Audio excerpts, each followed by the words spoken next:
One man is being victimized by our own government.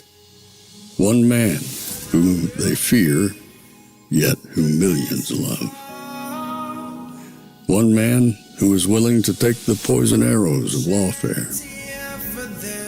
One man whose voice has been taken away by a corrupt judge operating in a corrupt system. One man who has been ridiculed and insulted. One man who refused to back down. One man who refused to back down. One man who refused to back down. One man who stands between us and them. One man that wants to see America protected again. One man who wants to see America prosper again. One man who understands that a man is a man and a woman is a woman. One man who understands and protects the blessing of life. One man who wants to restore American exceptionalism. One man who once again wants to make America that shining city on a hill for all to see. A place where all the people of the world glowingly set their eyes upon. America. One man who unashamedly wants to make America great again. That one man is Donald Trump.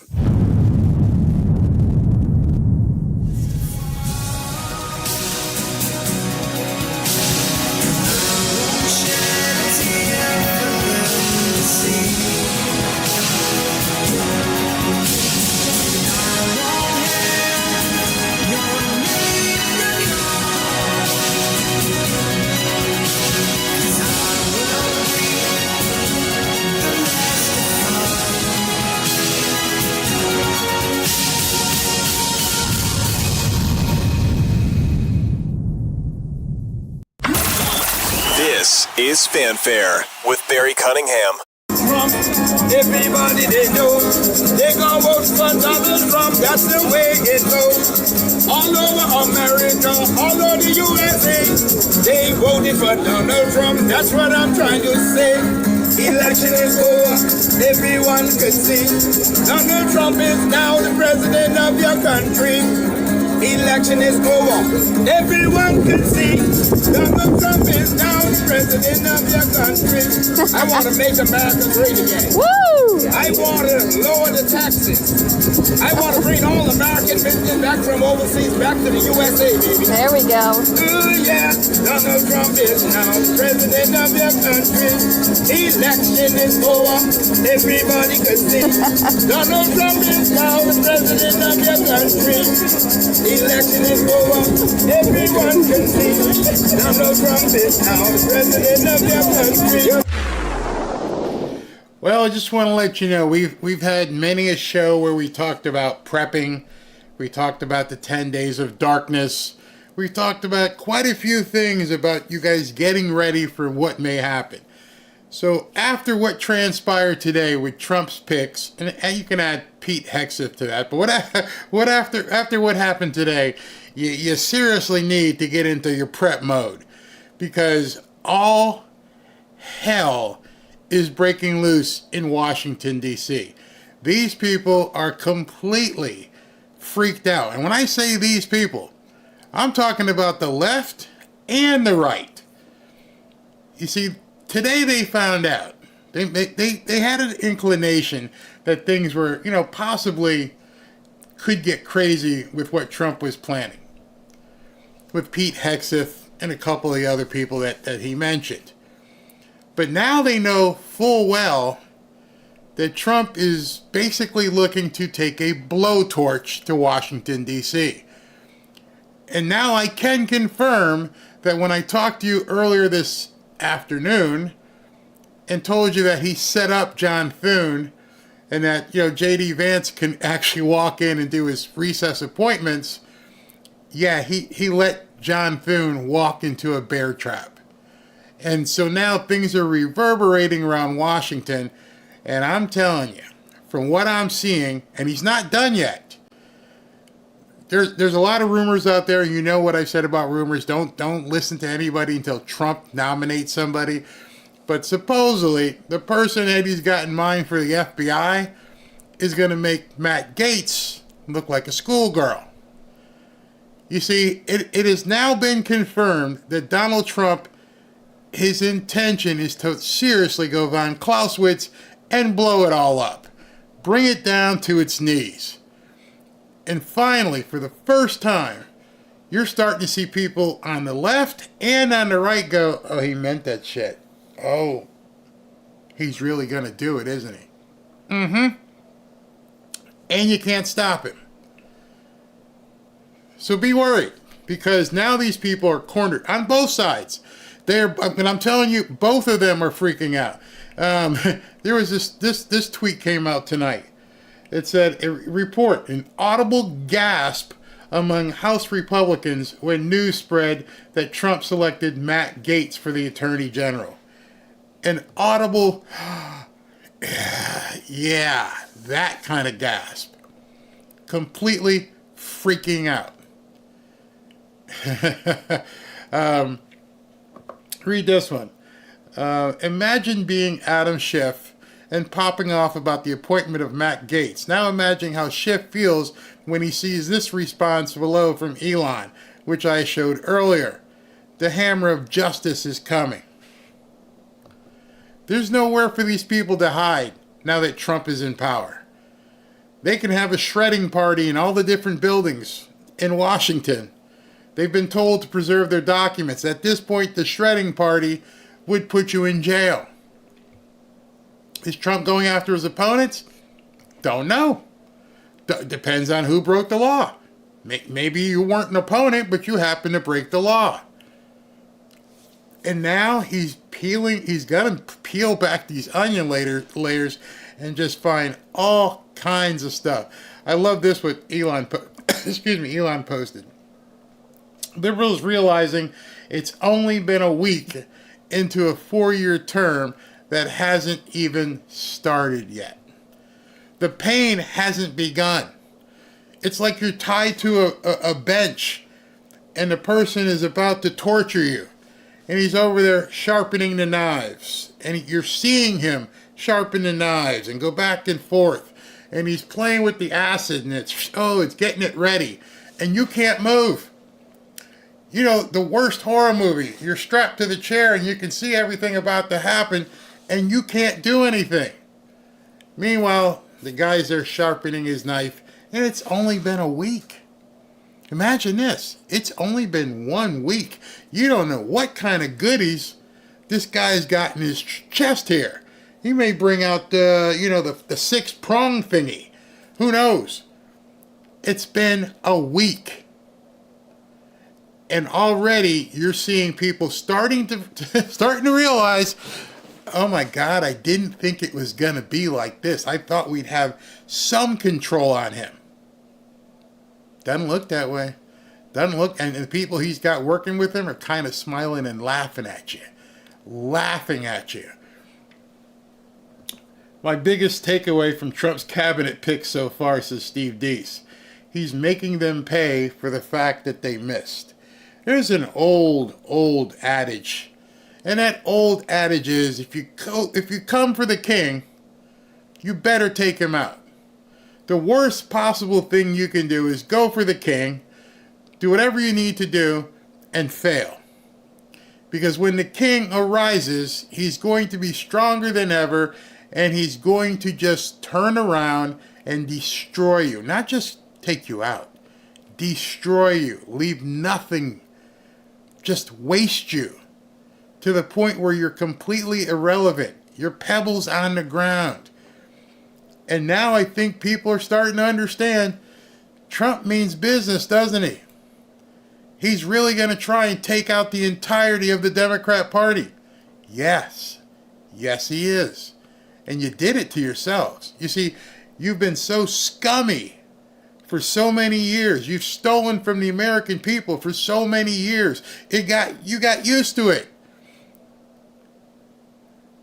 You went back in 1963 and we saw what appeared to be something I can't say here. Oh, by the way, that's shit too. We can't talk. All of it is being torn down. It's like a wrecking ball coming in and going, no more. This is not how America's supposed to be. You're all done. And if you don't get on the right side of this guy, which is basically get on the right side of Americans, you're going to get your businesses wrecked. So eventually, y'all up here, you may think you're bigger than, you're like too big to rig. You're too big to hurt. Well, go ahead and doubt what this man is going to do. The best way to understand the Matt Gaetz pick is that it's a statement by Trump that it's not 2016 anymore, and there will be no internal coup against this sitting president. You see, some people are starting to recognize this and going, holy crap, he means this, right? Yeah, he meant to pull the pin. Get ready. Let's see what this one says. That was the Adam Carlson. And then this happens today, almost like waving the white flag. This was at 6 o'clock, 6:08 p.m., as you can see. Just in, Jack Smith is officially moving, putting a motion in forth to drop the classified documents case against President-elect Trump. It's over. Judge Mershon, if I were you, knowing what your daughter has been doing for the Democrat Party, you might want to quietly just make that New York case go away. We are seeing a take no prisoners, have no mercy attitude. Quietly. Smiling in your face. Hi, how you doing? We're going to make America great again. And you never saw it coming. Never saw it coming. And now look at you. He's only a week in. Obviously, what you're seeing is a man who has planned these moves, all of them. He knew where he was going.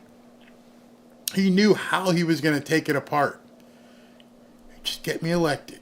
Just get me into office, and I will bring this entire diseased temple down on its head. Again, that's from the movie Law Abiding Citizen. I will bring the entire diseased temple down on its head. And if you happen to be Democrat or Republican and are scum, you're going to get caught. And so right now, rats are scurrying. I mean, absolutely scurrying. Take a listen. I've heard from some of your Democratic colleagues in the House who are concerned, this was before Matt Gaetz was the pick, that a Trump DOJ might target them, that they could be investigated. Do you think that that is going to be part of Gaetz's repertoire? Is he going to be settling scores? Well, I don't know. I don't want to speak for Matt or speak for the Trump administration. Do you have a concern that would happen?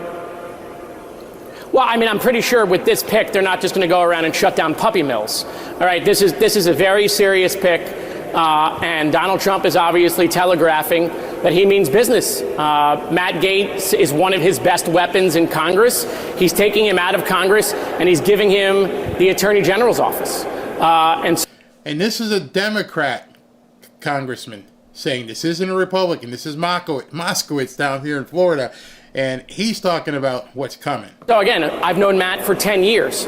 Matt is very good at what Matt does in Congress, and now he's going to bring that to the Attorney General's office. And so I don't want to get ahead of what their plans are, but Donald Trump is very clear on what he plans to do with DOJ by giving it to Matt Gaetz. It's not going to happen. I know that's a different take than anyone else's, but it's not going to happen. And so if the president-elect wanted to amuse us today during these dark times, I will give him credit for having a sense of humor, because I didn't think he had a sense of humor, but this shows that he might have a sense of humor. Puff. You're sounding kind of scared, Swalwell. It's not going to happen. You think it's a joke? You think Trump just woke up this morning and said, you know what? Let's play a joke on everybody. Let me go ahead and name Matt Gaetz as my Attorney General, and everyone can laugh. Eric Swalwell is giving himself away here. He's hoping it's a joke. Please tell me this is a joke. He's not really going to do this, is he? Yeah, he did it. Did he? Maybe cheering in his cell for this, but no one else in America is asking for this. And I have more confidence than you probably would think I should have that the Senate is never going to let this see the light of day. And the Senate is never going to let this see the light of day. That's what your prayer is. Your prayer is that John Thune and the rest of the senators will never allow this to happen, and that they will stop it in its tracks, and Matt Gaetz could never become Attorney General. Heard anything about these recess appointments, Eric? You do know what a recess appointment is, right? You don't think that Trump, who won with a landslide and a mandate, is going to be able to do what he plans on doing. Monday, Trump made clear that he'll use the recess appointments. Do you not believe him, or do you not think that Matt Gaetz is eligible for a recess appointment? I believe that such an unserious appointment like this, by appointing somebody who clearly would abuse the power at the Department of Justice, has to move senators to not allow a recess appointment, because this. Not an answer.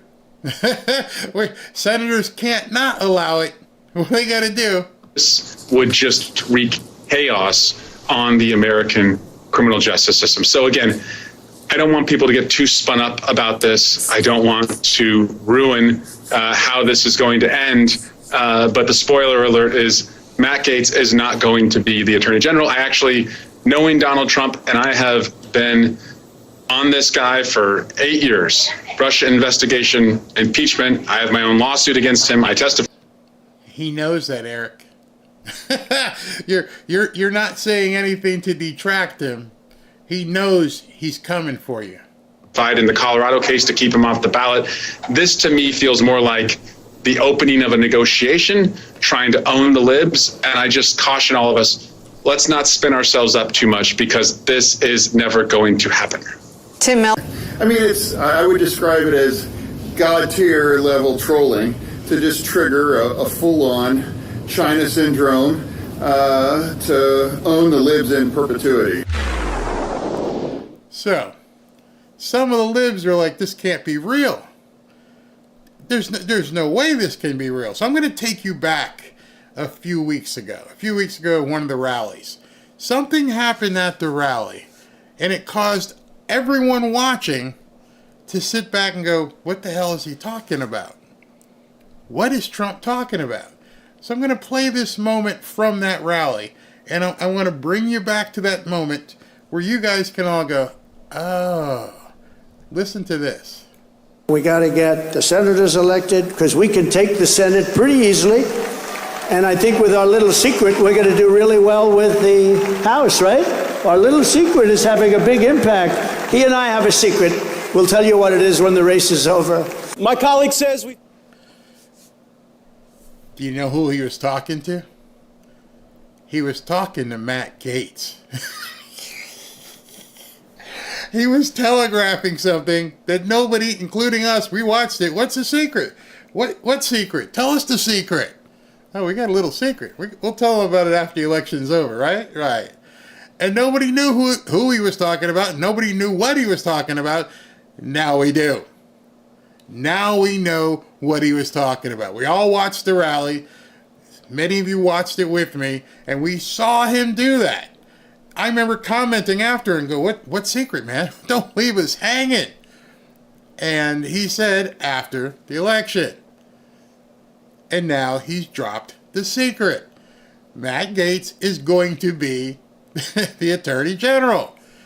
We got the House put together. Why did he know this? Because Matt Gaetz is giving up his seat in the House. Elise Stefanik giving up her seat in the House. Mike Waltz giving up his seat in the House. He basically raided Florida and created the Florida United States government. Rubio, just think for yourself all the people he's basically nominated so far. Himself is president. Rubio is Secretary of State. Mike Waltz is, I forget what he is, Florida. And just on and on and on. He is basically taking Florida and he's wrapped his arms around it and said, you people are going to be it for me. Pretty smart.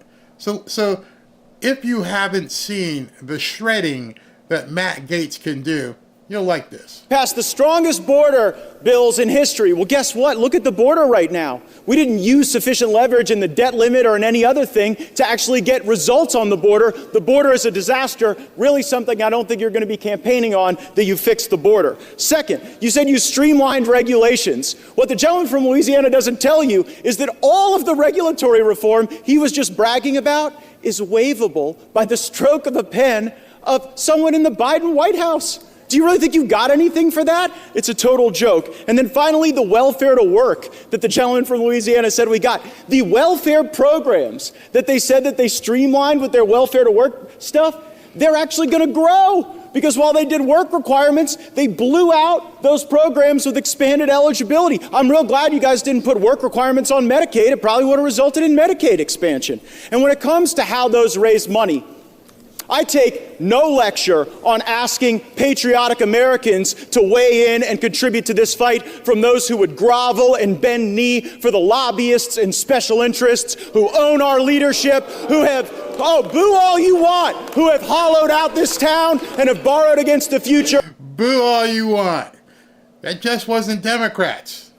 Of our future generations. I'll be happy to fund my political operation through the work of hardworking Americans, $10 and $20 and $30 at a time, and you all keep showing up at the lobbyist fundraisers and see how that goes for you. I reserve. Scott, I don't. So people started seeing this pop up, and it was all over X. And of course, as I told you, I was going to start checking the news shows to see, what's the response on the news? Like a funeral pyre. I mean, they're basically stunned, shocked. Insert word here, freaking out.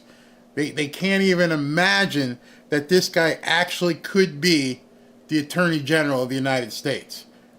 It's that bad. I'm divulging or betraying any confidences to say that when we told you the news, you were in disbelief. Are you not entertained? I mean, this is the most entertaining transition I've ever seen. No, I was as surprised as Paula, because it's not a name that we had seen. We'd seen some reporting, a lot of different names, frankly, a lot of really sort of well-heeled Washington legal types that were on the list. So I'm as surprised as anyone.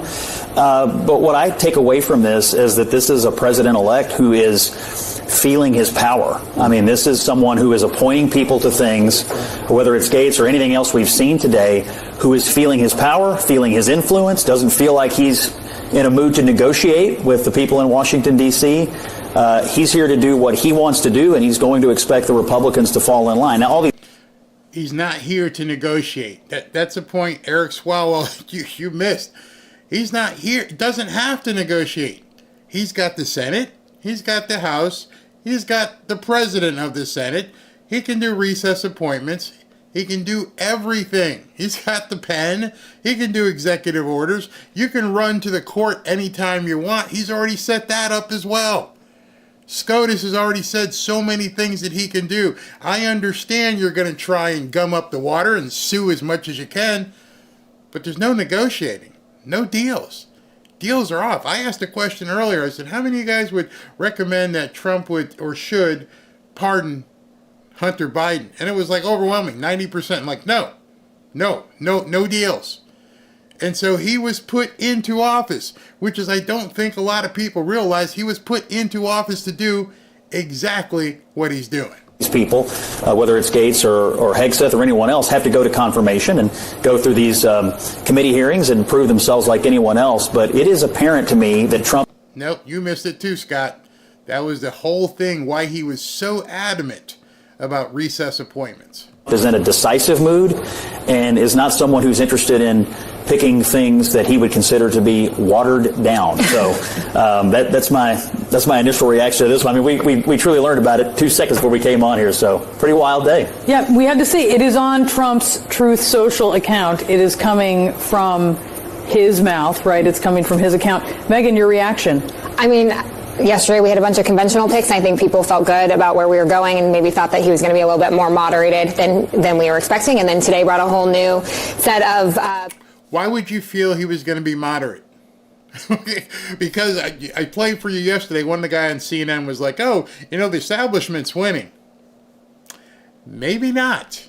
Maybe now you realize he's got a lot of tricks up his sleeve at this point, and there's really nothing you can do. People to confirm, so I think it's a little bit shocking with this and with Tulsi Gabbard with DNI. So I just, I think it'll be interesting to see what tomorrow brings, but I do agree. Who knows if this is how many of these people are going to actually get confirmed? I think there are a lot of people. Who do you think will have the most trouble being confirmed? And do you expect that there will be some who are not? You see, they're still in a different mindset. They're in this box, and they don't realize what Trump's game plan is. Who's talking confirmations? Why is CNN sitting here going, you think he'll get confirmed and that person will get confirmed? Did you not hear what he said? Have you not read what he's put out there? Did you not see what Elon Musk put out there? Did you not see what RFK Jr.? They're going the recess appointment route. They are going to try and get every single person that he nominates into office. Maybe he'll give you a bone and let you go ahead and do the confirmations with Marco Rubio, which is probably the easiest one. Or maybe with Kristi Noem. Let those two be the ones that will appease you. Go ahead and have your confirmation hearings and your 5 minutes apiece and make some television sound bites. These guys here, my real pit bulls, not so much. Not so much. Well, look, I think that for the most part, these people, they do have qualifications. Matt Gaetz is a lawyer, and he has been in Congress, and obviously is a supporter of the president's agenda, and he'll have supporters in the Senate. They all get a chance to go and compete and go and He's been on both sides of the legal system, as it were. So, but he, like... You're making it sound funny. Oh, he's being investigated. Guess what? Guess what, CNN lady? That House investigation that was perpetrated against Matt Gaetz and had some blown up charges, guess what happens on January 20th? Oh yeah, it goes away. In addition, it only even stands because it's an ethics violation, which means when he's no longer a congressman, there's nothing to investigate. I sometimes think these people on TV are absolutely stupid. Unless there's a script that they can read, they don't understand how anything works. Matt Gaetz is under investigation with a House ethics complaint that was put forth by the Biden administration. On January 20th, it is going to be the Trump administration. That would normally just go away, but it won't have to, because he'll no longer be in the House. You see, you can't do an ethics investigation on someone who's not in the body you're investigating for. He won't be in the House. So that's moot. And talking head lady has no clue. No clue whatsoever that entire thing would absolutely go away. Everyone else, they have to go up there and prove themselves. But you can't underestimate Donald Trump's influence over the Republicans in the Senate on this, and he's going to be insistent that he get his government and his administration. And look, here's the thing. He won. And he won the popular vote, and he believes he has a mandate, and honestly, I think he does too. And some of these picks are conventional. Marco Rubio, for instance, well-known name. But some of them are designed to shake up Washington. And I am assuming that's what Donald Trump believes he's doing here with a few of these folks, is I'm not here to pick the Washington people, I'm here to pick the people who will shake up Washington. That's going to be one of them. Communicating with these state and... I got a few clips in here where Matt Gaetz is just eviscerating somebody. I believe this is the one where he goes after Merrick Garland, whose job he's about to have. Local prosecutions against Trump. You can clear it all up for us right now. Will the Department of Justice provide to the committee all documents, all correspondence between the department and Alvin Bragg's office and Fonnie Willis's office and Letitia James's office? The offices you're referring to are independent offices of state. I get that. The question is whether or not you will provide all of your documents and correspondence. That's the question. I don't need a history lesson.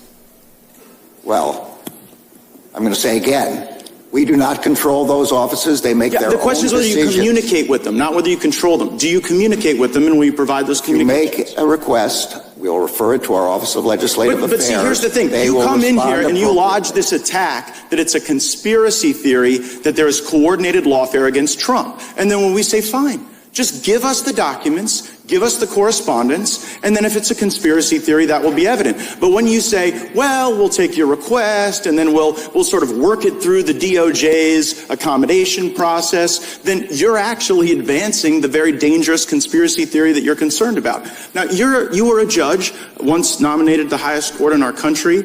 When you were a judge, I'm just curious, did you ever make political donations to partisan candidates? No.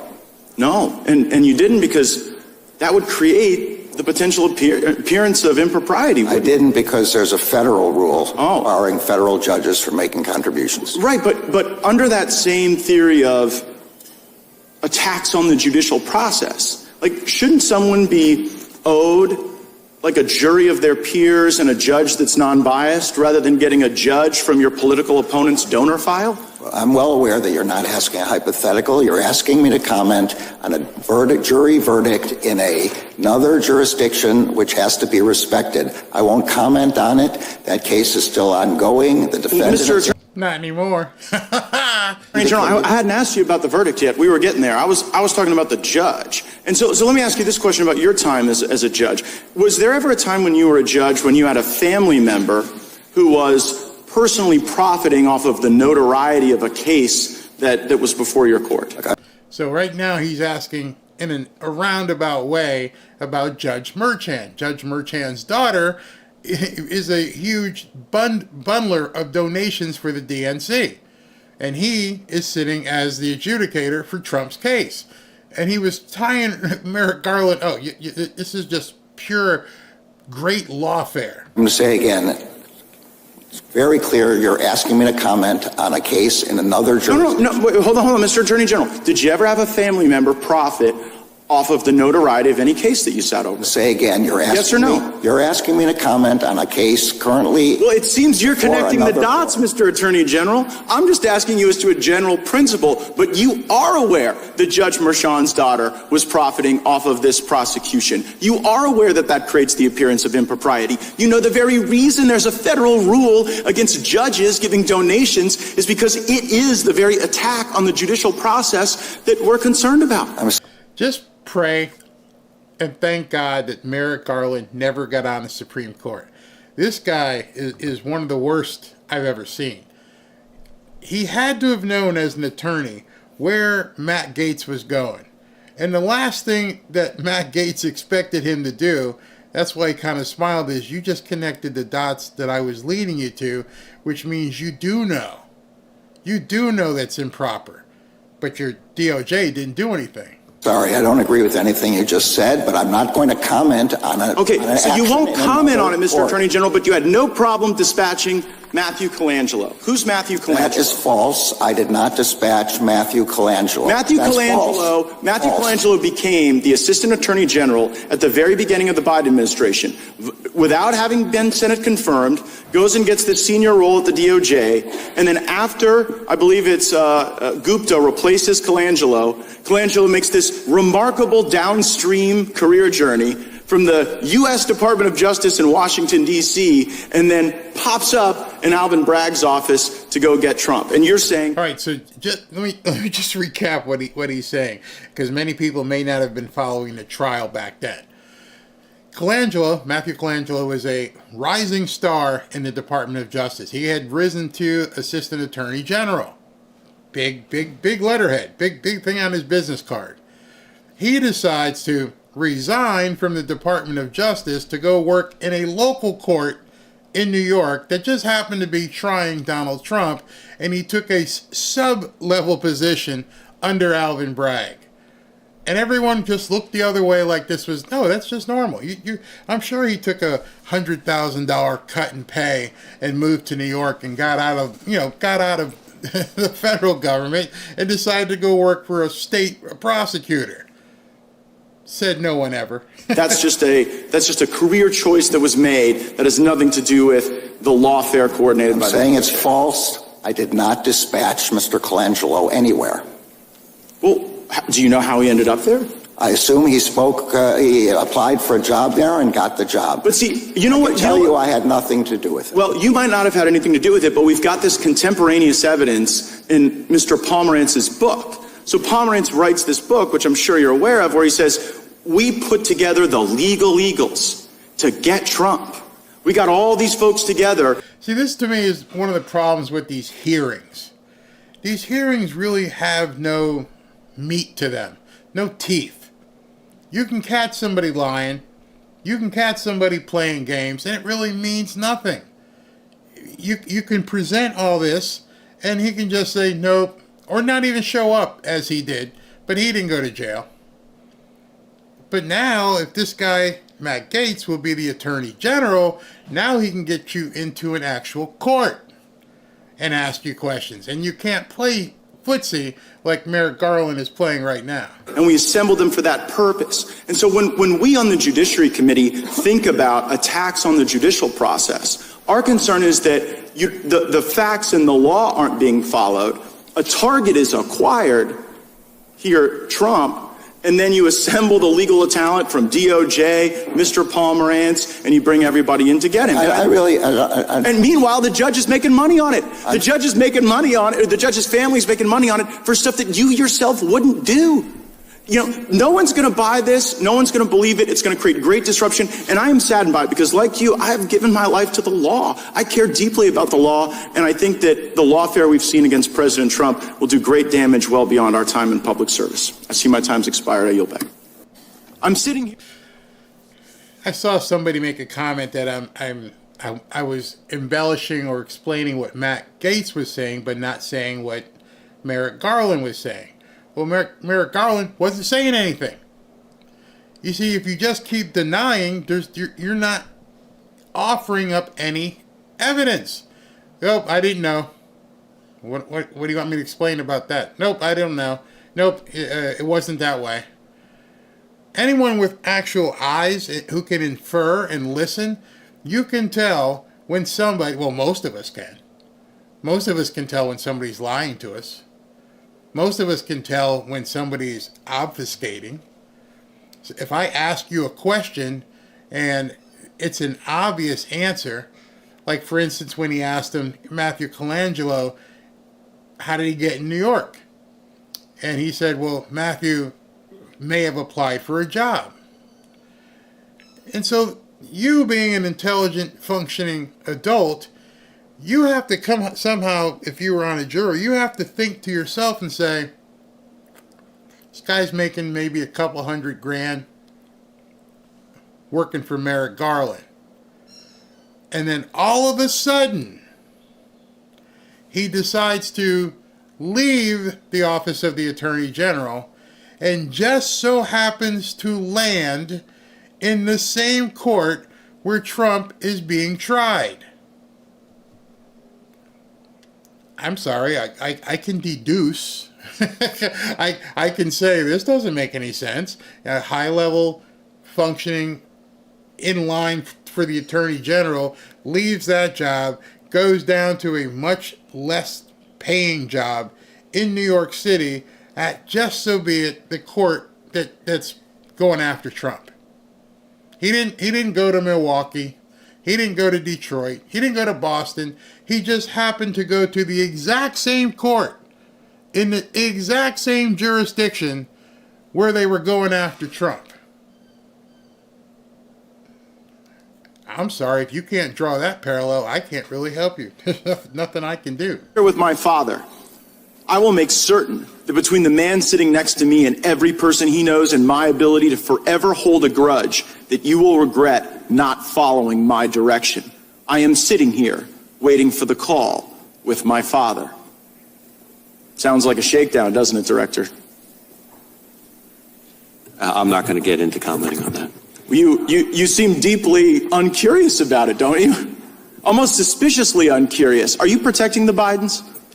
Absolutely not. The FBI Well, you does won't not answer and the has question. no Hold on. interest in You won't answer the protecting question anyone about whether or not politically. that's a shakedown, and everybody knows why you won't answer it. Because to the millions of people who will see this, they know it is. And your inability to acknowledge that is deeply revealing about you. Here, what's your reaction to... So before we go any further, Christopher Wray is out the door as well. It's just amazing. You know, all these high-priced people running these agencies are finding it, you know, in their best interest to fly the coop. And what I'm hearing about not only who is being picked to be the head of the FBI, in addition to being picked as the head, what his intentions are with the FBI. Maybe that comes out tonight, maybe that comes out tomorrow, but it could be absolutely shocking. Gaetz is the Attorney General. Well, Jake, when I was first informed that President-elect Trump had nominated Congressman Matt Gaetz to be the next Attorney General, I was speechless. I've had some time to gather my thoughts. I think this is a deadly serious challenge to the Senate's constitutional advice and consent role.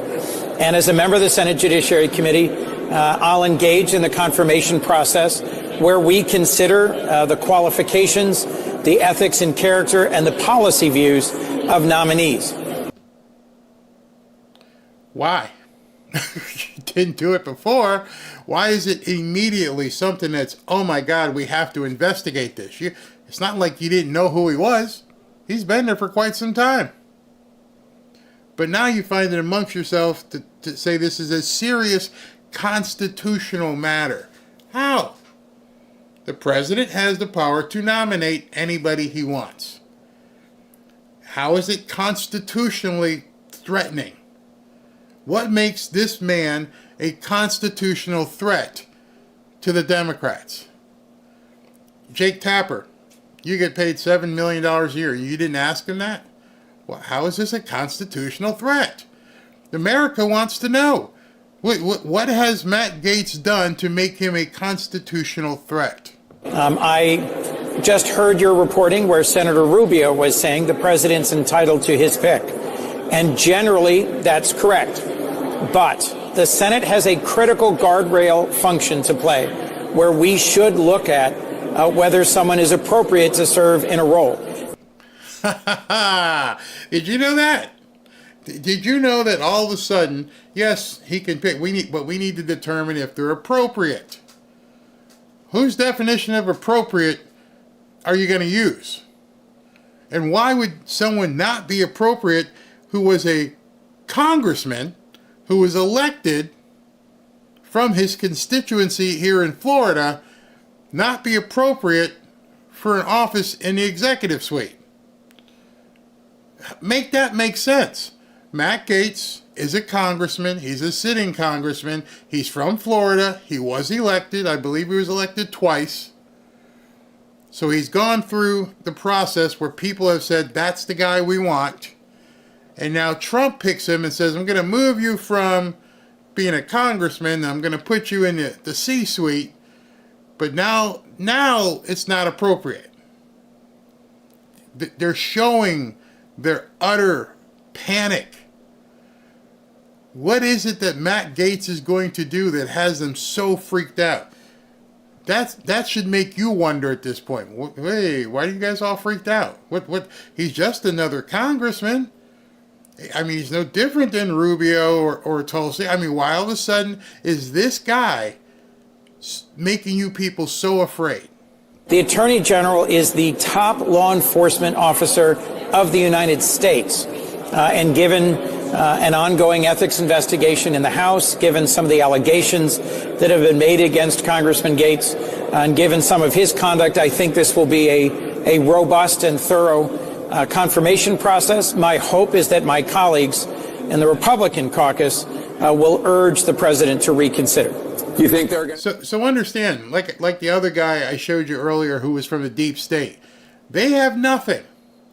We're hoping we can convince my colleagues who are Republicans to agree with us that, no, you can't have him.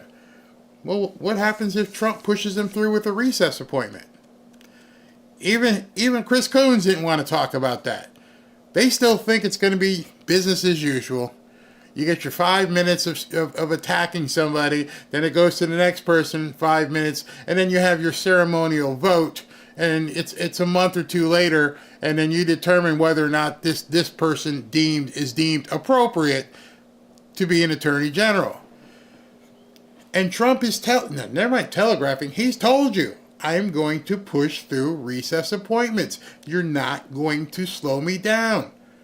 It's as if these people don't want to even understand or acknowledge what Trump is trying to do and what kind of superpower he's pushing behind it. That tells me the fact that they don't even want to discuss that this could be a problem, that he's named Matt Gaetz. Number one, they didn't think he was going to win. Number two, they didn't think he was serious.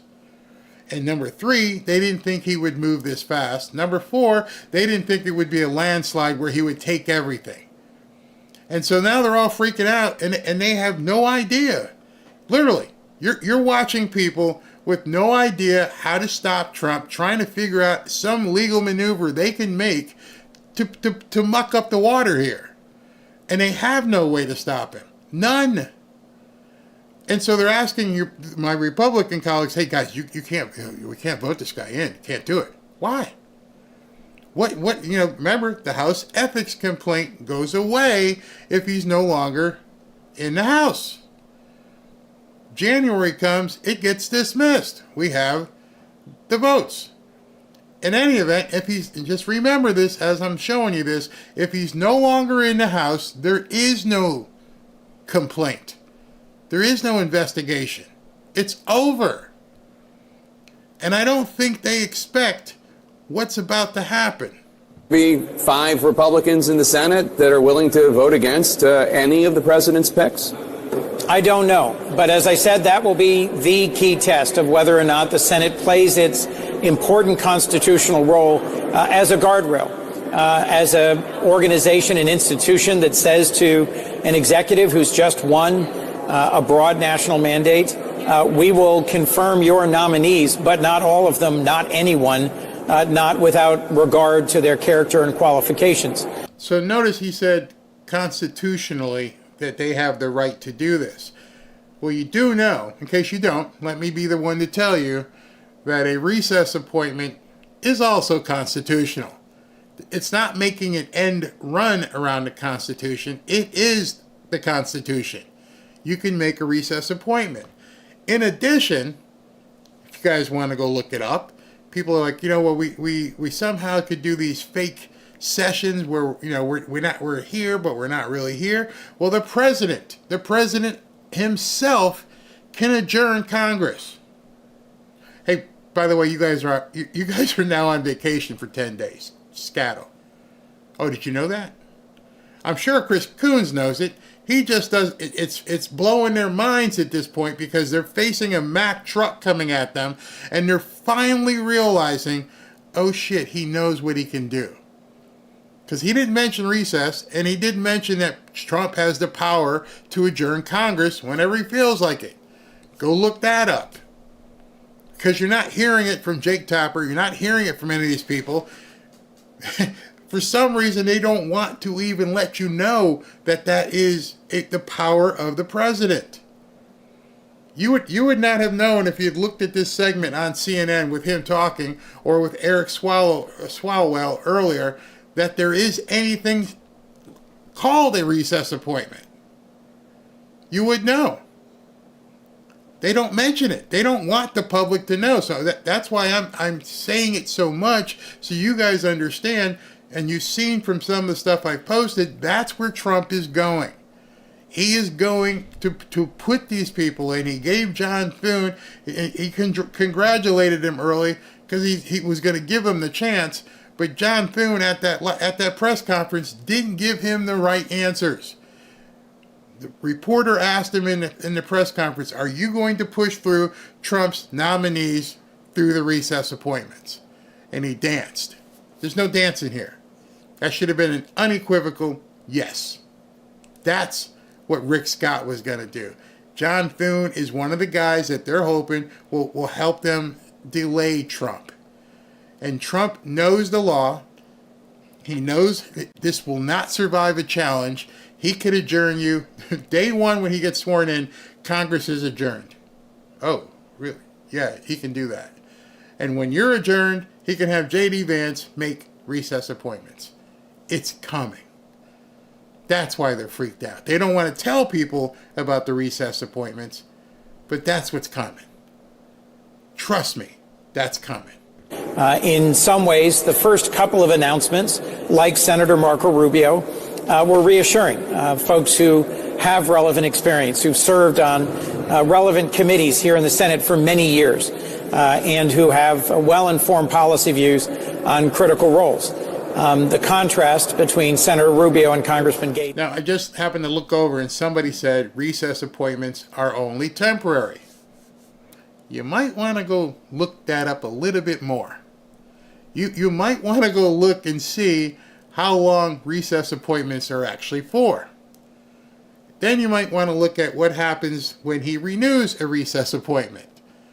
And then you might want to go look at, I don't know, maybe 2026, and when he identifies who the people are that have gotten in his way, and Elon Musk decides, listen, we're going to fund anybody to challenge you. Because today, if you missed the show earlier, Elon Musk came out and said, anybody, any congressman, any senator that stands in the way of the recess appointments, he will personally fund the other person running against them. That's called checkmate. I can go ahead and give you a recess appointment now. It may expire in 18 months or I can renew it. But then again, the person in Congress who are causing all these problems, who won't go ahead and do quick confirmations, guess what? They won't be here. You want to screw around and find out, John Thune? You want to see if Elon Musk is serious about writing a check for $1 million or $2 million? You might want to rewind in this campaign and you'll see he was writing $1 million a day. This man doesn't care. He's still keeping his PAC open. Go look. Look it up. Any of you guys, go look it up. He's keeping the America PAC open specifically for this. So if John Thune doesn't do what he's supposed to do, they're going to make sure that there's somebody running against John Thune, and they're going to make sure that the person running against John Thune is loaded and can bury him. I'm not telling you anything you can't verify on your own. If somebody comes up with a comment, understand if I happen to see it, I'm going to try and give you some edification, but you've got to take it upon yourself to go review that information. That's how it works here. It's a two-way street. So now you've got that information, the person who posted that about being temporary, go look at the process in its entirety. And then understand, if you want me to post it again, where Elon Musk said, I'm going to take out anybody who goes against us. Let me go ahead and pull that up real quick, just in case you must have not been here earlier. But I'll go ahead and show you that. Let's see if I can get it real quickly, because this was really important that people understood what he said he's going to do. He tweets so much. Let me see if I can find it real quick. You know what I'll do? I'll let this play while I look. On all of those areas is fairly stark. So Andrew Weissman, this to me, while shocking and galling, is the least surprising thing Trump has done since he won. I think since he won Tuesday night, yesterday he put Marco Rubio atop the State Department, and people at this table said, oh, this isn't going to be so bad. On Monday, he made the announcement that he would turn to recess appointments. It's obvious that this trio of Fox News anchors, Matt Gaetz, whose biggest war in Washington is with Kevin McCarthy, and Tulsi Gabbard, was what the recess appointment was all about. Yeah, I sort of had two reactions to this announcement, and one is very similar to yours, which is we have in the president-elect somebody who is clearly not tethered to facts or law. With respect to facts, we know he has said repeatedly that there was a fraud in the election and he won it, and we know that is not true, and he lost all of the cases but one, and that one was on some technical issue.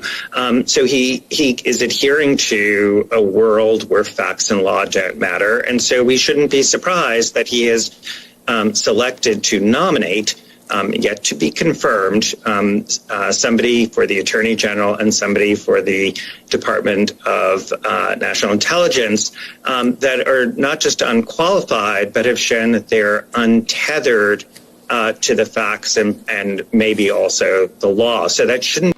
This is one of the first guys who'll probably end up going to jail. Andrew Weissman is probably as dirty as they come, and he's probably one of the first ones that they will put in jail. Everything he just said is a complete lie. It's on MSNBC, so they can do whatever misinformation they want. It doesn't seem to matter. So he doesn't want to let the MSNBC audience know that at this point everything Trump is doing is specifically by the book. Specifically. So let's continue. Be surprising. And the other is really this idea of that somehow Matt Gaetz is going to be the person who prevents and stops weaponization when he is the exhibit A to weaponization. I mean, we are in pure George Orwell 19. Did you hear the answer to the recess appointment? Did you hear him answer what she said? Hey, listen, he thinks he can do these recess appointments. Andrew didn't answer that. They're terrified. They know exactly what this means. And a lot of people don't understand recess appointments and how they're put together and how they work. I wanted to show you this because, here is something that came up. This is what I was telling you earlier. Elon Musk is threatening to fund primary challenges against congressmen and senators who go against the Trump agenda, per multiple Capitol Hill sources. So here's a guy who writes $1 million checks for fun. And if you go against this agenda, John Thune, Tim Scott, all of you, they're going to make sure there's a challenger in your race who is extremely well funded. Is that legal? Yep. He's got an American PAC. He's got a PAC. He can do that. You might need to scurry and go suck up to George Soros. But yes, he can do that. 1984 land where, they say black is white and we're supposed to believe it. On this, I'm looking at the speed of these nominations and the type of them, and there are no F's given. Mm-hmm. It's the difference between wanting something and deciding. In 2016, Trump wanted to be president. He wanted to lead. He wanted to get stuff done. Second time around, he's decided. There's no longer any decision making. You can feel it. It's deliberate. It's definitive. We felt this way before. You wanted to move. You wanted to quit a job. You wanted to end a relationship. And then there's that moment that you decide, and boom, boom, boom, boom, boom. Everyone around you realizes, wow, this is more than a victory. In fact, it's transformational. It's not just that the Democrats were vanquished, but an entire age has closed. The death of identity politics. It's there, of race-based reward and punishment, the tyranny of the aggrieved. And a new age has started, and I echo Jesse again. I've never been more hopeful or optimistic in my life. This wasn't just an election. It was a turning point, and I want Democrats to thrive during this period. But the only way for the Democrats to be happy, whether they like it or not, is they have to think less about identity and more about the outside world. Start with your... So it's that simple. What you're seeing on MSNBC with the likes of Nicole Wallace, who still calls herself a Republican, and what you're seeing on CNN and, with Joy Reid and Mika and Joe and all these people, is they're holding on to something that they thought was going to work. The DEI, the Transformers, the changing of our language so we can't say certain words because certain people might get offended. Everything that they've worked so hard to push is collapsing right in front of them. And there's no way for them to stop what's coming. It became a catchphrase with that letter in the alphabet, number 17, when people used to say, no one can stop what is coming. Now it's actually come to fruition. And truly, no one can stop what is coming. So you either conform, get back to normal, whatever kind of normal you can get back to. Otherwise, you're going to have a really miserable existence. We're done. Trump is done playing. And I see so many people talking about this and that, and Eric Swalwell, and they keep talking about antiquity. That stuff was a relic. It's gone. At this point, like Greg Gutfeld just said, I want Americans to thrive. Why do you not want Americans to thrive? Now, it's very simple. You either embrace a nation of prosperity and safety and health, or you're going to be rendered completely irrelevant. You won't even matter. You'll never see another election win, because people are going to feel the difference like they already have felt. None of us wants to pussyfoot around and say we can't say certain words, we can't do certain things. I'm not talking about saying something offensive. I wouldn't call any alternative lifestyle person the F word. That's bad. That's like me being called the N word. But I should be able to say, baby removal without worrying about what people might think. I should be able to call a transformer what they are. It doesn't make any sense. If you had to go so far as to get the social networks and technology to basically shut people up, then what you're doing and what you're saying isn't really something people want. You make up this much of the population, maybe smaller, and yet you've got everybody to completely flip and kowtow to you when they can't live their lives the way they want to live. And that's exactly what Greg is saying right here. Family and your friends and your spirituality. Don't listen to the view and where they say you should cut off these people that disagree with you. That is a mistake. You see so many upset people right now, and it's because they became obsessed about their identity, which feeds into your ego. And then when your ego takes a hit, you're miserable. So if you live outside yourself and you remove identity politics, you remove the fuel for your ego. Identity politics was a complicated word for me, me, me. This is why when you saw people entrenched in it, they were so miserable. They were so blind. They couldn't talk to other people. If you replace that inner turmoil with curiosity and service for the outside world, you will be so much happier. It's really ironic that Make America Great Again is about the future. Yeah. Yeah. It's very simple. We're not the weird ones. If I can turn on X or TikTok any time of day and see somebody shaving their head because Trump won, the statement that you're making is about you, not about me. I don't care. If you have long hair and it's beautiful hair, that's fine. But if you're shaving your hair off because Trump won, that's a psychosis you got to deal with, not me. I don't even understand what these women are thinking. Do they think it's going to bother us, the normies? I don't care if you cut off your hair. I'm not dating you. I'm married. Other guys are just going to go, thank you for self-identifying. Now I know to stay away from you. And then you got other women out there saying, we won't have sex with our husbands and boyfriends for 4 years. Don't worry about that. You won't have a husband or boyfriend if that's the route you're going to take with your insanity. It's all about me, is exactly what Greg just said. It's me, me, me, me, me. I'm mad. You can't tell me what to do. I'm going to shave my head. I'm going to look like a complete nut because I'm not getting what I wanted. Many of us had kids. And we used to see the kids throw temper tantrums. If they didn't get what they wanted, they would go crawl on the floor and bang stuff or whatever. And you looked at them like, do you think that's making me change my mind? Every single one of you who are a parent, and every single one of you that was a kid, you think to yourself when you were a kid, and the temper tantrums you may have thrown. You may have cried and screamed, I'm not doing it. Well, if you survived, after the ass whooping you probably got back in the day, you realize you didn't get what you wanted. Somehow these kids who are part of the T-ball class and these kids who are part of Everybody Gets a Trophy have grown up to be adults who want to shave their head.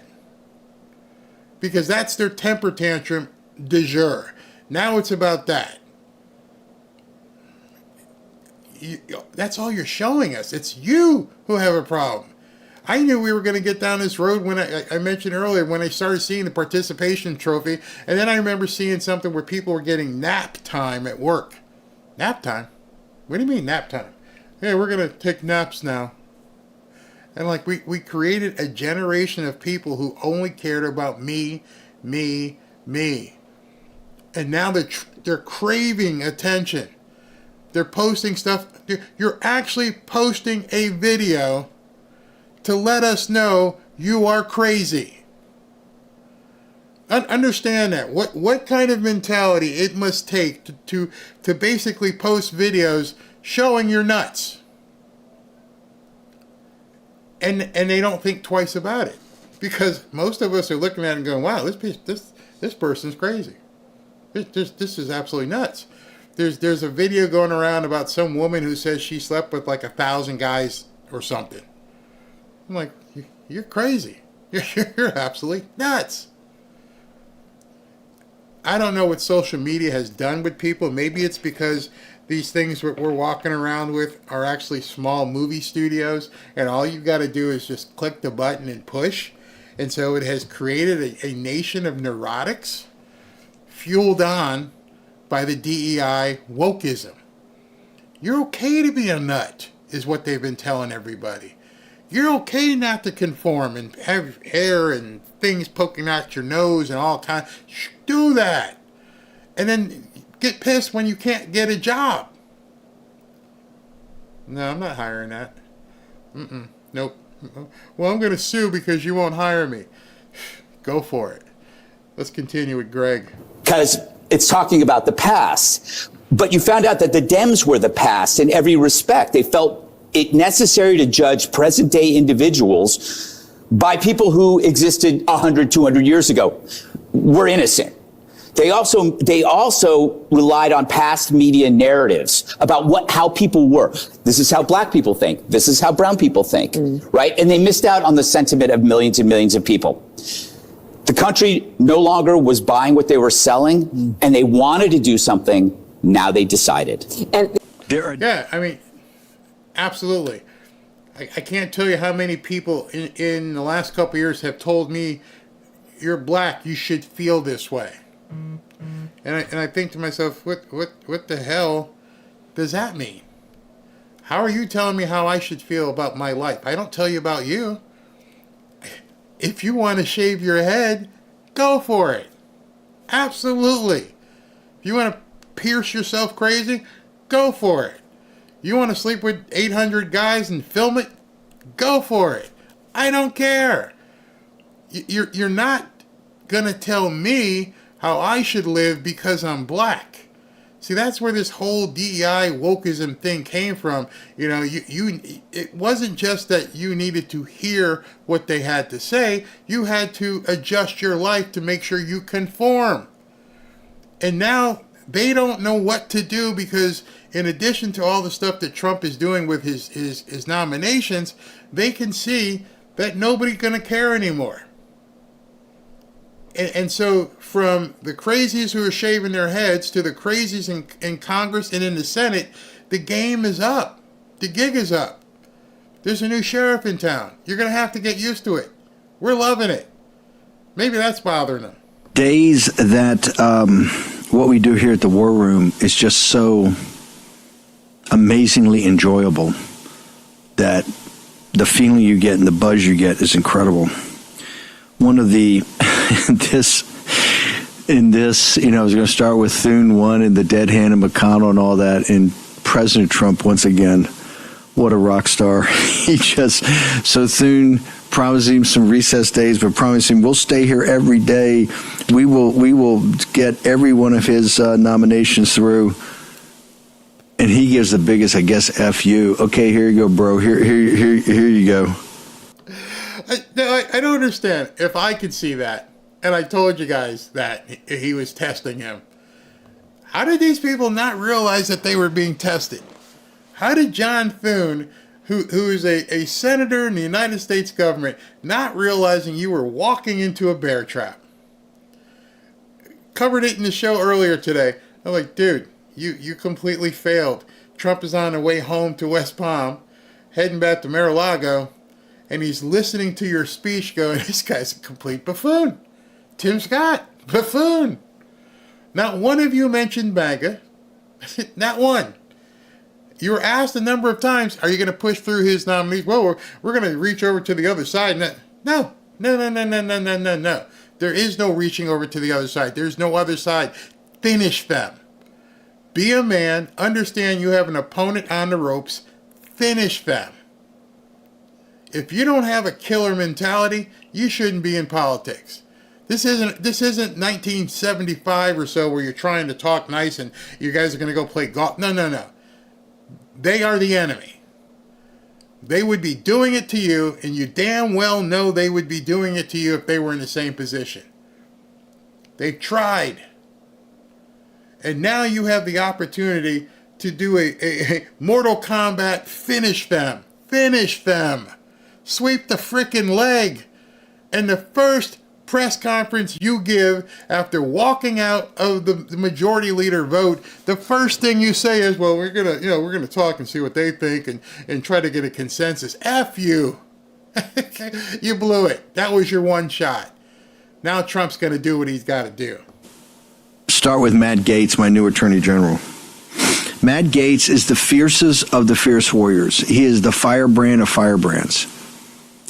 Matt Gaetz, single-handedly conceived of, in this very building, the Breitbart Embassy, conceived of the exact strategy and tactics and execution to take down a sitting speaker. That first off, to hogtie a sitting speaker of the House for the first time ever, and to do it in January 23 with McCarthy, and then to take him out 9 months later after he had lied to everybody. That's the kind of individual Matt Gaetz is. Brilliant, determined, focused, relentless. That's what President Trump wanted. What you see with Weissman, and by the way, Weissman, bro, you are going to prison for so long. It's going to be so enjoyable. All of the everything that you guys did, everything you've done for years. Andrew Weissman was the guy who was talking to Nicole Wallace, who I played earlier. Starting back with Comey, Weissman. And I got to tell you, Weissman, I found out a lot about you when I was in federal prison. You were going to have a very tough ride there, bro. You're going to have a very tough ride there. Yep. I'm looking, every once in a while I look into the comments, and I'm seeing in these comments that people really aren't understanding. There was somebody put a comment, it's already gone by, but somebody said, Thune's already elected, we're stuck with him, what do we do? You're not understanding the power of a recess appointment and what Trump can do with a recess appointment. I think somebody had also posted the law. Let me see here. Yes. Okay, Michael Bruno, thank you. Maybe you should go look this up. Article 2, Section 2, Clause 3, the President shall have the power to fill all vacancies that may happen during the recess of the Senate by granting commissions which shall expire, blah, blah, blah. So what that's saying is Trump can basically appoint somebody during the recess of the Senate when they're not in session. That's what they call recess. They have different holidays. And he can also create holidays. You can also Google, can the president adjourn the Senate? Can the president adjourn Congress? And then you will see that he can, by his own power, constitutionally, can say, y'all go home. I got shit to do. Literally. He could say that. You're out of session. Go away. And there's nothing they can do about it. So John Thune had his chance. John Thune should have answered the question, we will grant Trump as many of his nominations into office by using recess appointments. That should have been it, period. And Trump flying home saw that and said, you really don't get it, do you, bro? You think I'm going to play your game. So at this point, Trump can adjourn Congress, if so be it, and then he can use J.D. Vance as the president of the Senate. I was trying to explain this to people. I know it's complicated, but the vice president of the United States is also the president of the Senate. The person holding the gavel, John Thune, during all these hearings is doing it because the vice president / president of the Senate isn't in attendance. But if he chose to come in, it's his chair. I'm trying to explain this so people can. Okay, so what you're saying? I'm saying J.D. Vance could walk in and tell John Thune, go sit someplace. I don't care where you go. I'm the president. I'm the boss now. And he can say, boom, and gavel it in or gavel it out. Or grant the recess appointment. There is nothing constitutionally that they can do about this. That's what Steve is talking about. That's what I'm trying to tell you. And it's funny because it's obviously something that's been so ingrained in our psyche that we're used to being the Washington Generals and watching these guys run into the wall and not be able to function. The dysfunction of the Republican Party and people like Mitch McConnell. All right, Barry, then why haven't they done it before? Well, they didn't do it before because nobody had the cojones. It is nuclear. Mike Pence could have done it at any time. Wuss. Didn't do it. And plus he didn't have, the ability to just didn't have the intestinal fortitude, the cojones to do it. Because you need to walk in there and say, get up, get out the chair, Mitch, because I'm your boss, Mitch. Get out. I'm here today. We're out of session. And now we're going to go ahead and gavel in some recess appointments. There's nothing. Trust me, go look it up. There is nothing the Democrats can do if somebody wants to have the serious nuts about them to get it done. And that's what Steve is saying here. And he's kind of chuckling. Because those of us who have read it and went, this is brilliant. That's why Elon said what he's saying. There's nothing you can do. Literally nothing. You see, Weissman, the shock inside this city, I can't describe it. I kind of knew it. That's why I said, and I told some people, hey, there's one that's going to make Pete Hegseth look like General Grant. This thing, and President Trump did it, and did it before I think anybody expected. He'd been mulling this over for many days. And the people that worked on this to keep it secret were absolutely amazing. I think they actually talked in code. But President Trump has just thrown down against the apparatus. He said, okay, yep. And he gave you a couple of conventional picks out of the box. There's a couple of conventional picks in it. Marco Rubio, Senator Rubio being one of those, although Senator Rubio is as anti-CCP as you can get in this city. Not war room level, but pretty hard. Ian Waltz. And they got some neocon tendencies. I think President Trump will take care of that. So a couple of conventional picks there. But man, the unconventional ones, Tulsi Gabbard at DNI, all of, and hey, when Matt Gaetz was announced, Hegseth and Gabbard there'll be 1 hour confirmation hearings. Stamp, good, process, good, move on, give them a stamp. I cannot tell you, it's hard to describe how this has hit the city like an airburst. And here's the reason. Matt Gaetz does not play games. Matt Gaetz, with a handful of rebels, and not even President Trump on our side, and Fox News adamantly against this, adamantly opposed this. That's why you never see Gaetz on Fox.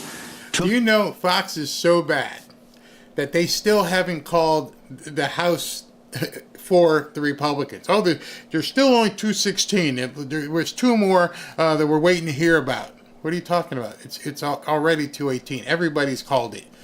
That's how bad Fox is. And if you saw Fox today after all this stuff went down, they were shocked. That's why he was calling out Troy Gowdy. Yeah, they're shocked. None of them want this. None of them want to see Trump go nuclear. The man took a bullet. The man won a landslide. The man won a mandate. And we've got timid people going, oh, we can't really go this far, can we? Oh, yeah. We're going to go this far. We're going to take this country back. And now there's nothing you can do about it. It's I know it's hard to understand, but man, they are so effed, they don't even know. On a sitting Speaker of the House for the first time in the history of this republic. Let me repeat that. The first time in the history of this republic. You think he's a tough fighter? You think he's smart? You think he's both strategic and tactical? What do you think he will do to the deep state? He's a firebrand. He hits like a blowtorch, but he's got a brain and ability to think on his feet and speak on his feet. That's very rare. Look how few people in this town have that. I'm honored he's been the co-host here. He's been the host here. He's been one of our biggest contributors over the years. And when we had to get into the fight, he was on every day. And he was blocked by so much other media, including Fox News, that essentially blocked him. I also think this shows you the demise of Fox News. They had up there, we'll play a clip later, it's Trey Gowdy trashing him.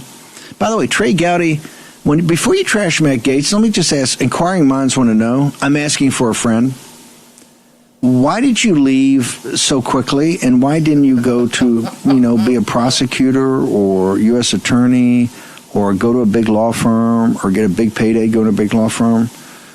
Why? People want to know why you left so quickly. I've heard a lot of rumors. But we don't traffic in rumors here. I'd like you to come forward and just tell people, why'd you leave? People like to know.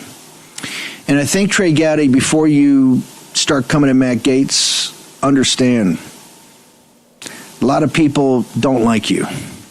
You were a traitor in the House Intelligence Committee when they removed, when Ryan, who's on the board at Fox, removed Devin Nunes and you took over, and you basically worked with Swalwell and Shifty Schiff. Yes, you. I was there.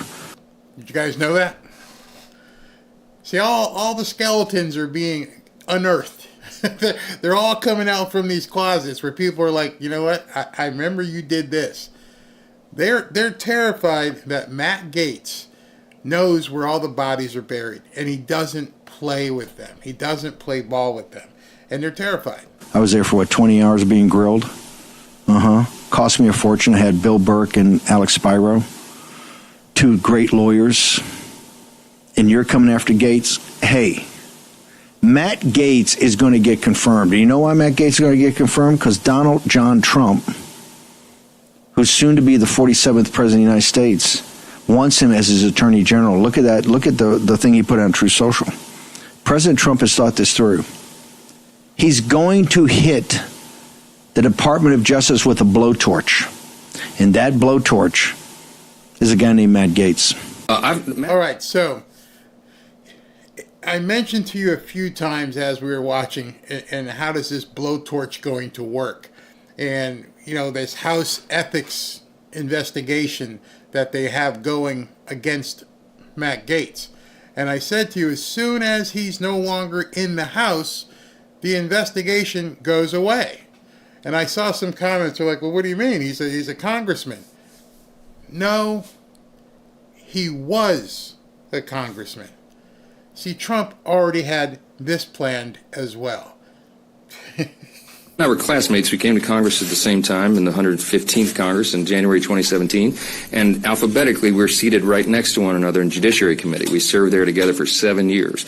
Some of y'all who cover Judiciary know those are long meetings, so I got to know Matt very well. Look, I'll say this. Everyone who served with him will tell you he's one of the most intelligent members of Congress.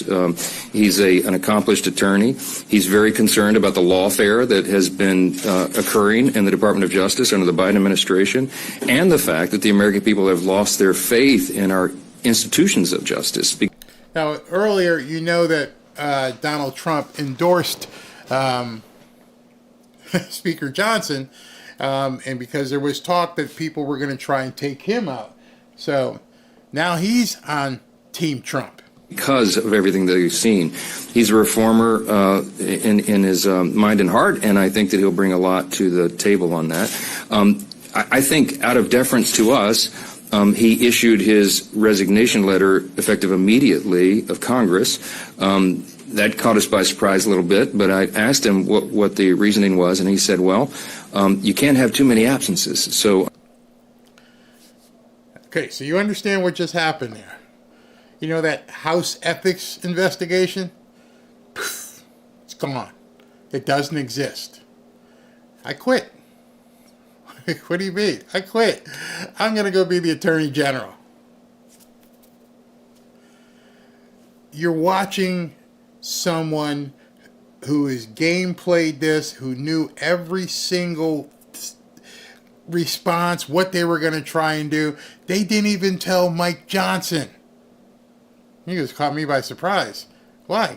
Because he got nominated as the Attorney General, and he knows legally that the investigation just goes poof into the ether. It's over. It doesn't exist. There is no ethics investigation. And also, January 20th, there's going to be a new House, so all the evidence is gone. Whatever evidence they manufactured against him. And so now, it's a clear path.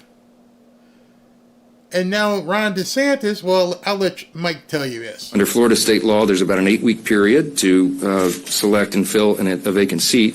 And so by doing so today, that allows me, I've already placed a call to Governor DeSantis in Florida and said, let's start the clock. He's in Italy at the moment, and so we're going to talk first thing in the morning about this. And if we start the clock now, if you do the math, we may be able to fill that seat as early as January 3rd when we take... Are you all seeing this now? I mean, seriously. Are you starting to see what's going on and how these moves are being made in perfect precision? Hey, today I'm going to drop a bomb. We're going to name you as the nominee for the Attorney General. We're going to see if John Thune understands what needs to happen. And if he doesn't, here's what I want you to do. I want you to go ahead and resign from your Congress position. We'll get Ron DeSantis to fill it, and in the interim, there is no more investigation, and now you're clear for a recess appointment. You're playing chess against Bobby Fischer. Trump, Elon, RFK Jr., Vivek, Tulsi, they have been having meetings for months. They knew they were going to win. They saw the internals, and they probably have a chart as we're going to do this on this date, this on this date, and this on this date. Let's let Mike finish up. The new oath of office for the new Congress. So Matt would have done us a great service by making that decision as he did on the fly. And so we're grateful for that. So we move forward. Look, I'll say this about people have asked me all day long. President Trump is poaching all of your talent.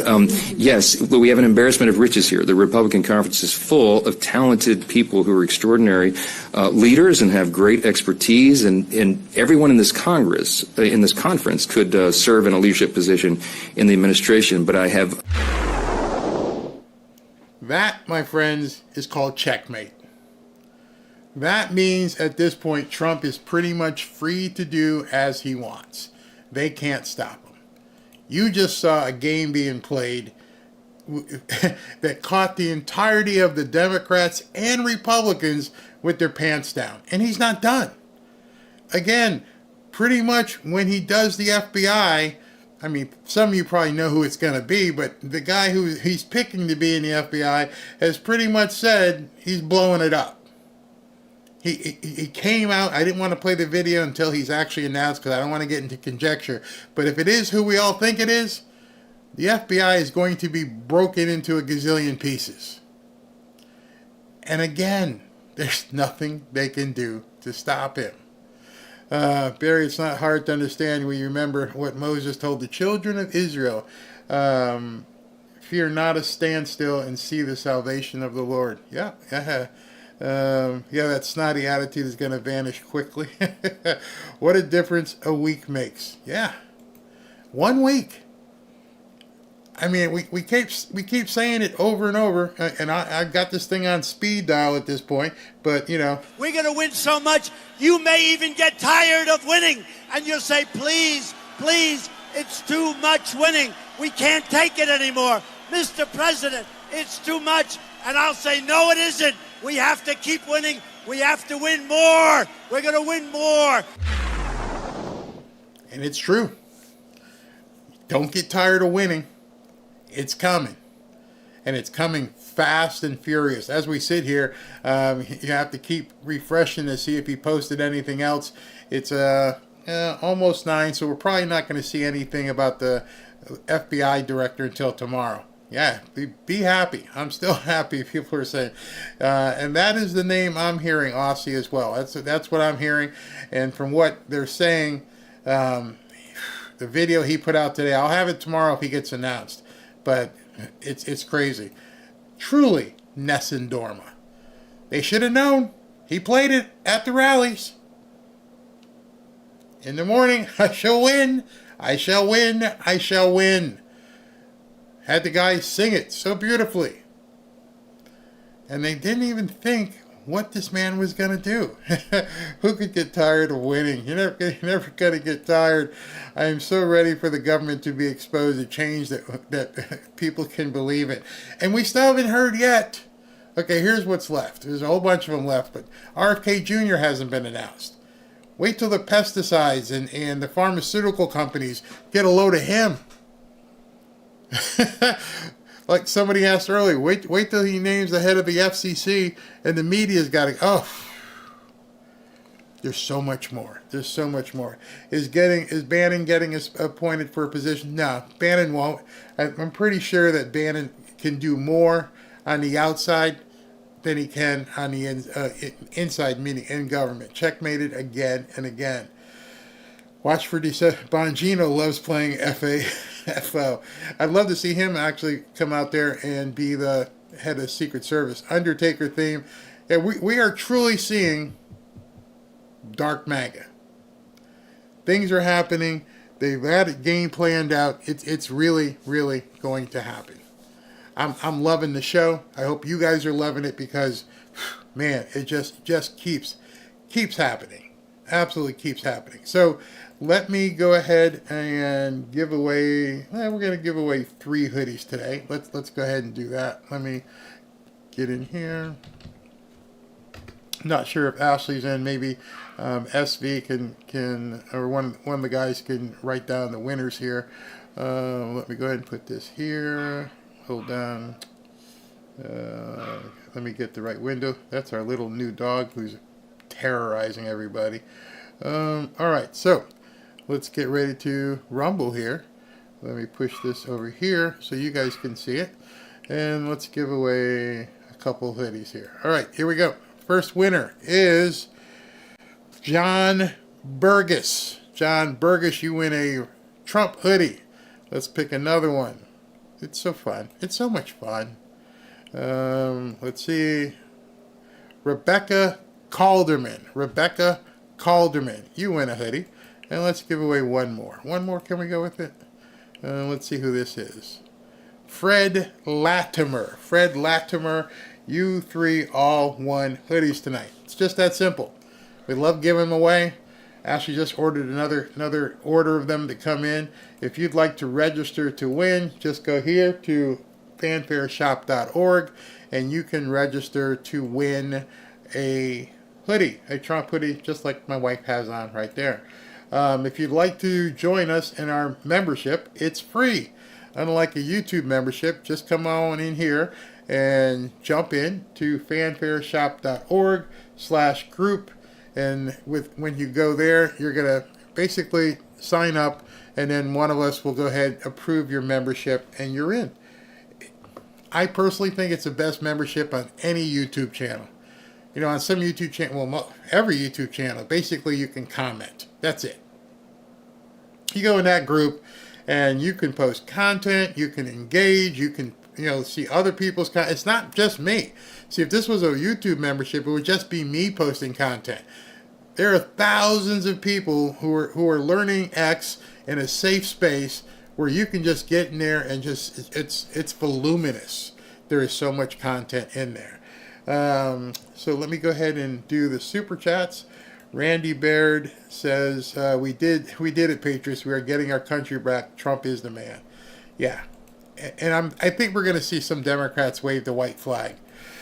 Freedom Fan, what's the difference acknowledging God makes? True that. Absolutely true that. Shawnarella, just because you're awesome. Thank you. Thank you very much, Shawnarella.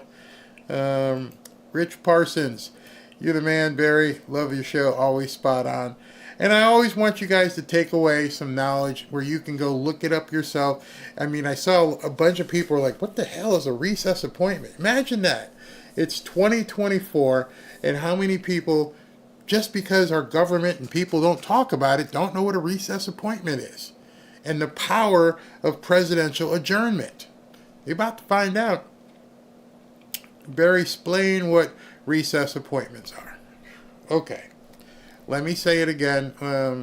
I had pulled up an article yesterday. Hold on, let me see if I can pull it up and do this so you guys can see this. Yeah, all right. Here we go. All right. I'll come back to those super chats. All right. So, what is a recess appointment? Let's spend a couple minutes going through this.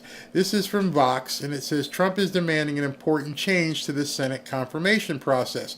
The change would be a major blow to the system of checks and balances. That's not true.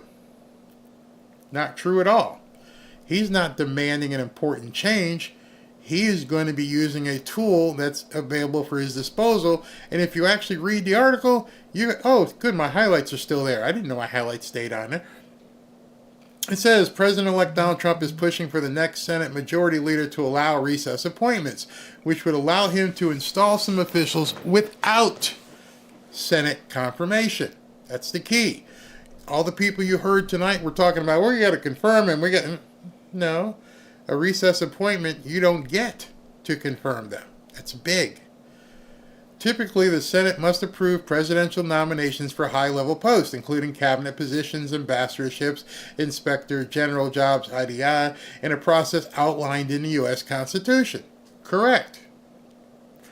This procedure is meant to be a check on presidential power, a way of ensuring officials directly elected by citizens can guard against the appointment of unqualified, Matt Gaetz is what they're saying, or corrupt personnel.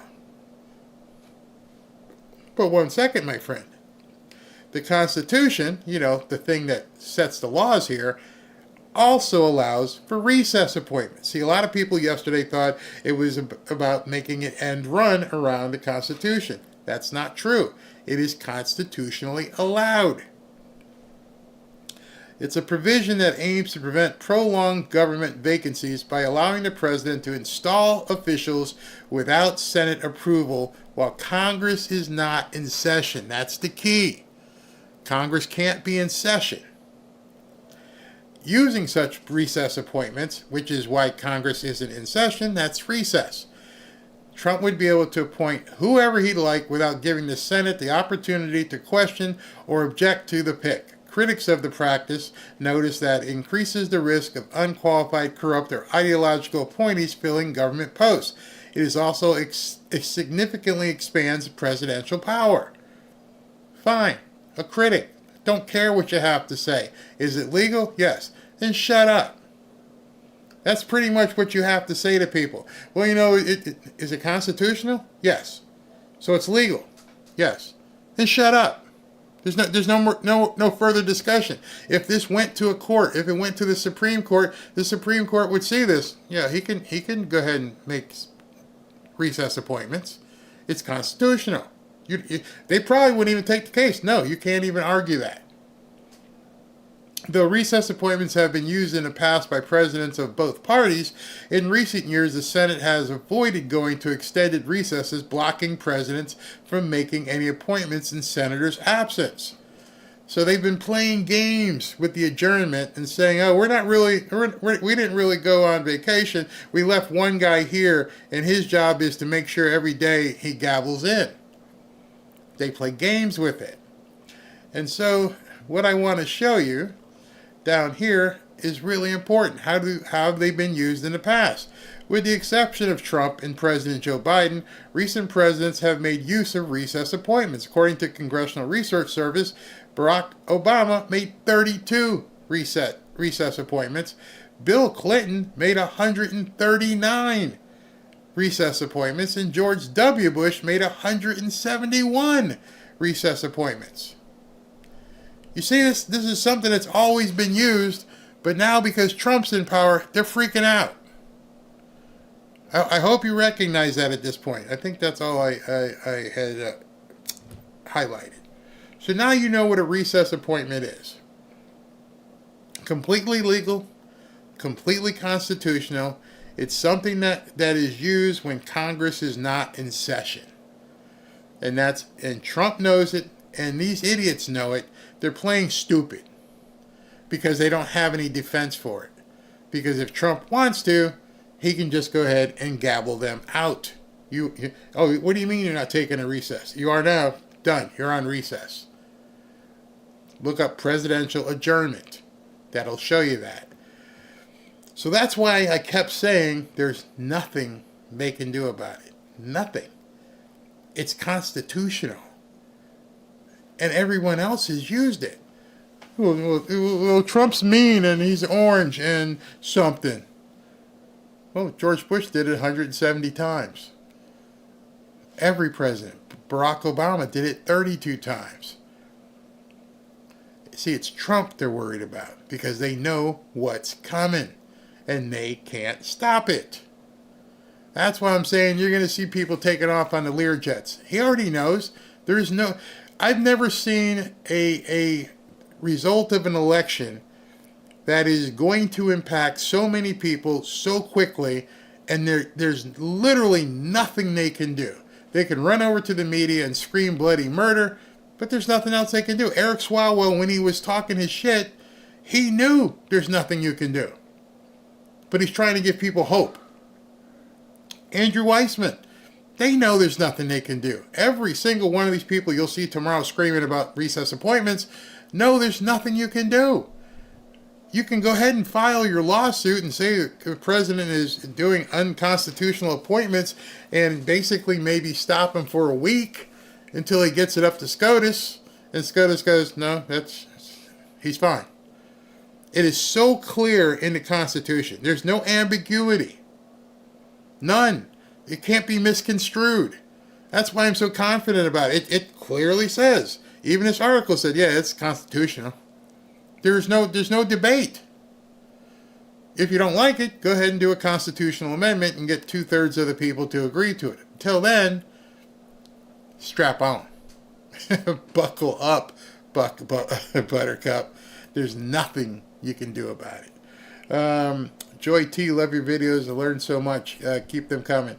And I often wonder when I hear this, why other people aren't explaining this to people. Why did these people in the media allow them to come on and say, oh, it's never going to happen. We're going to have to confirm him and, he's inappropriate. What if you don't get the chance to? Jake Tapper could have said that to Chris Coons. What if he just does it during recess? Because they'd have no answer. Cassandra just posted on X a graphic on the chess analogy. Absolutely. Susie Q Gifts, thank you for making such great and informative videos. I enjoy watching all of them. Thank you very much. Tomcat, learning all kinds of stuff from listening to your show. Thank you so much for what you're doing. I live in a state with the most governors in jail. Yeah, go ahead and look that up.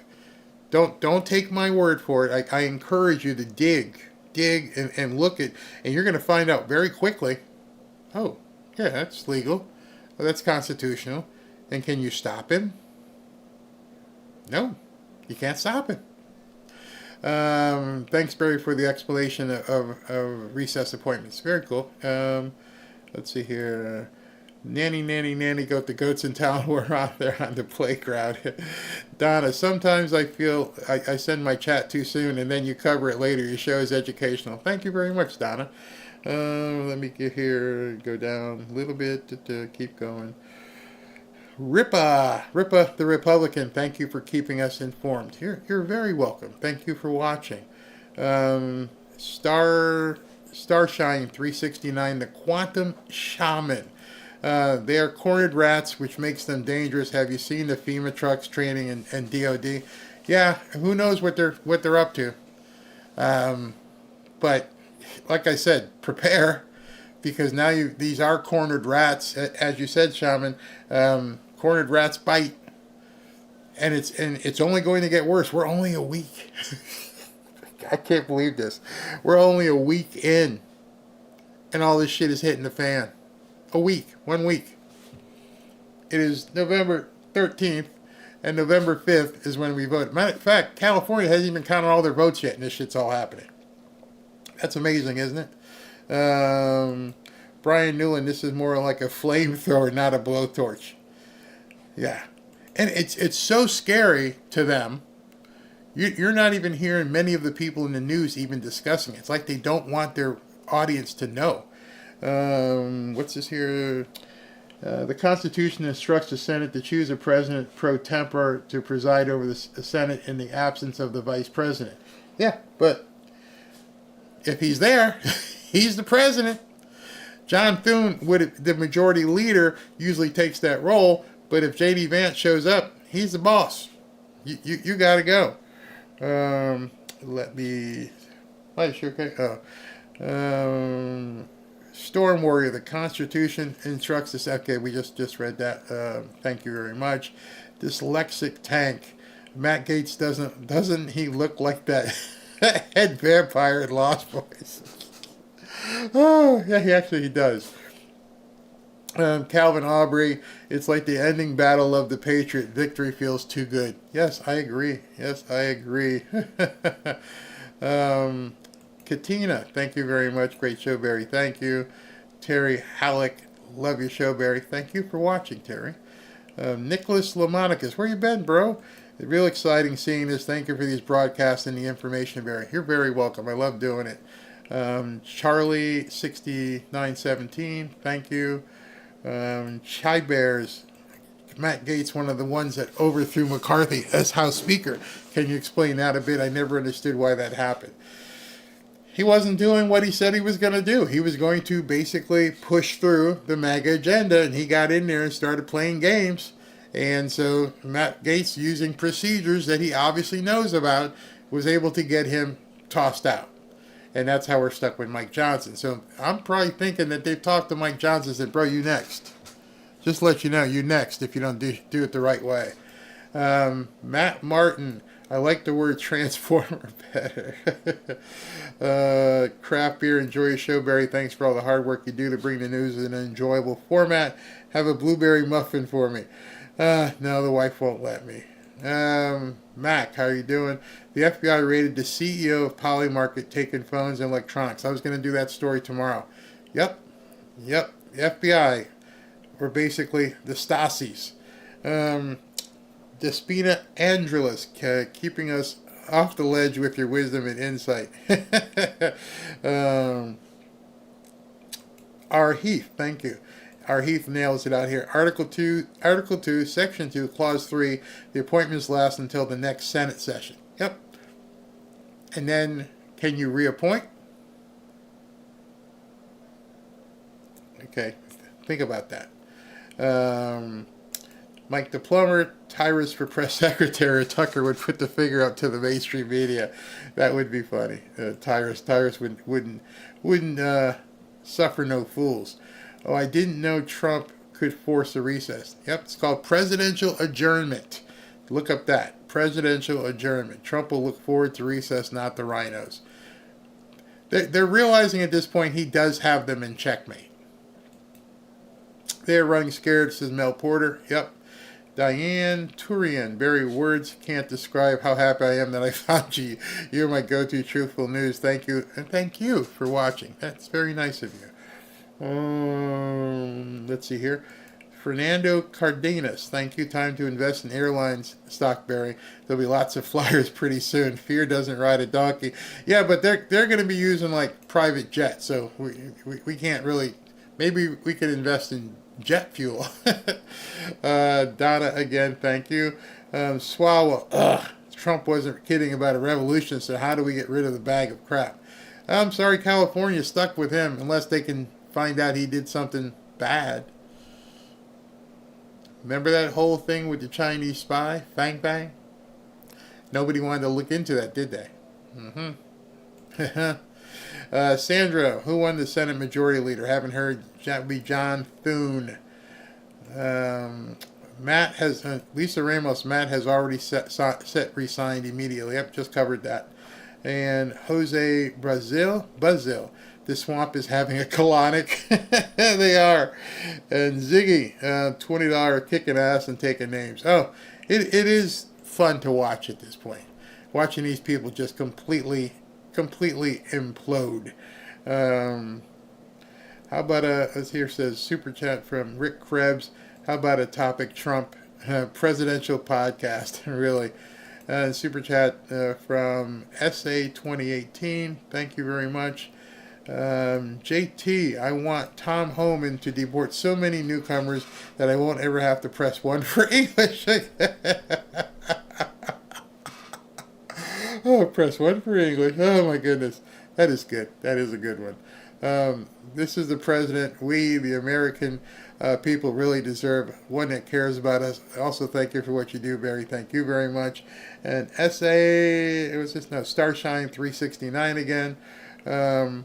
The Quantum Shaman. It's my birthday. What a gift, Matt Gaetz. I don't think rank and file military will turn on the people. I'm fighting the unseen war, and it's literally, do me a favor, Starshine, it's your birthday. It's your birthday. Go ahead and communicate with one of the mods, and we'll go ahead and get you a hoodie for your birthday. How about that? Thank you very much. And SA 2018, San Antonio, thanks you, Mr. Cunningham, for making all this understandable. Thank you very much, you guys, for watching. We'll see. We won't be early tomorrow. It's going to be an 11 o'clock show, so we won't have to worry about that. I don't think, unless he breaks any more news. Let me go ahead and refresh Truth Social to see if Trump took the break for the evening. Yeah, so nothing else is posted. He's done for the night. I will talk to you guys tomorrow at 3. Thanks for tuning in. Love it. Love it. Thank you guys very much.